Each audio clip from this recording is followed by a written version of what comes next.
Mapa Luzon, Visayas o Mindanao, bida ang longganisa. Pero ngayong linggo, naghanda kami ng longganisa with a twist para sa inyo. Ang ihahain namin, itim na longganisa.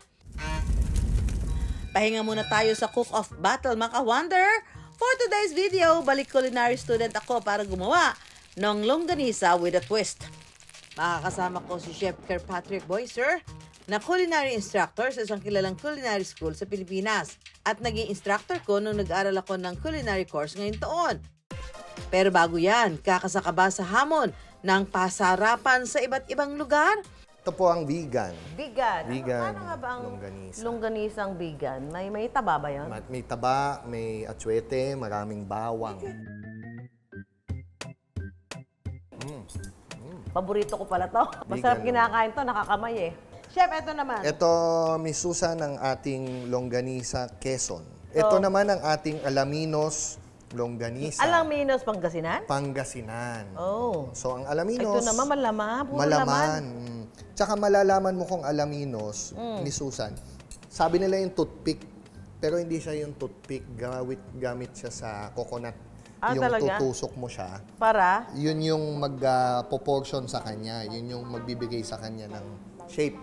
Yung Alaminos. Ibang-iba din ang lasa nito. Yung malinamnam. Medyo may konting asim. Tapos bawang. Pero hindi masyadong powering yung bawang. Mula sa maalat-alat at mabawang, punta na tayo sa manamis-namis na hamonadong longganisa. Ito naman gawa sa bakang batutay ng Kabanatuan. Kabanatuan. So ito ay batutay beef yan. beef. Pinapausukan nila. Paborito ko yun eh.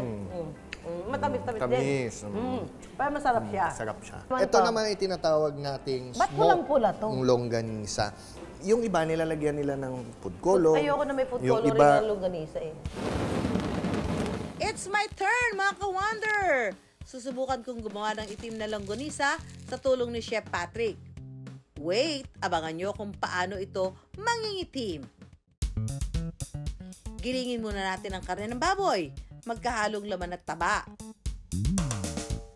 Pagkatapos po niyan, gagawa po tayo ng mga sangkap. So, ang gagawin po natin dyan, Begin. siyempre, ihalo na natin sa giniling yung ating lutong liempo. Lagay natin. Lalagay na natin yung ating bawang. Bawang. Sa sibuyas, kung green chili. Green chili. Ang ating paminta, toyo, Toyo. asin, patis. Pambalansin ng mga Pambalansin. yun eh, ng lasa. Opo. Ito, ni Susan, meron tayong tinatawag na calamansi powder. Lalagyan ko kasi gusto ko mamuo yung ating longganisa. Dahil pag nilagyan ko ng suka, Maghihiwa-hiwalay. Haluin ang mga rekado gamit ang kamay. Pwede lagyan ng potato starch kung gustong mas mabuo o magdikit-dikit ang karne. At para maging kulay itim, haluan ng dugo ng baboy. Para siyang corned beef. Yan. Pero mamaya po, pag niluto natin, yun na po, iitim Itim na siya. yan. Oh, wow. Ilalagay sa hog casing o bituka ng baboy at tatalian. Para mamuo ang dugo at maging itim, papakuluan ito sa loob ng 30 minuto.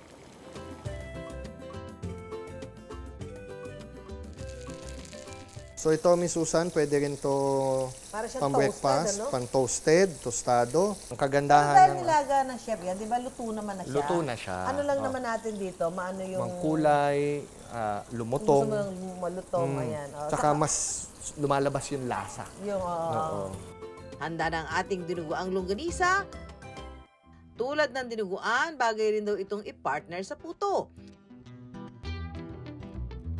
pati ano ng dugo, Nalasahan yung mo. texture ng dugo, malalasahan mo. Dinuguan nga siya. Para siyang pinatuyong dinuguan. Ano, chef? Tama po, Miss. Lasang-lasa mo yung dugo, andun yung calamansi powder, siyempre nandun din yung liempo na bits na nilagay kanina. Lasa mo rin yung flavors ng dinuguan, yung sili, yung green chilies.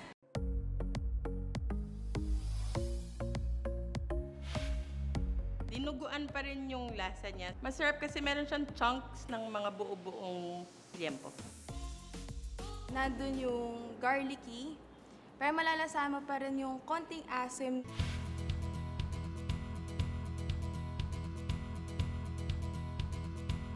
Ano man ang isahog o itimpla, tila nananalaytay na sa dugo ni Juan ang pagkagiliw sa longganisa.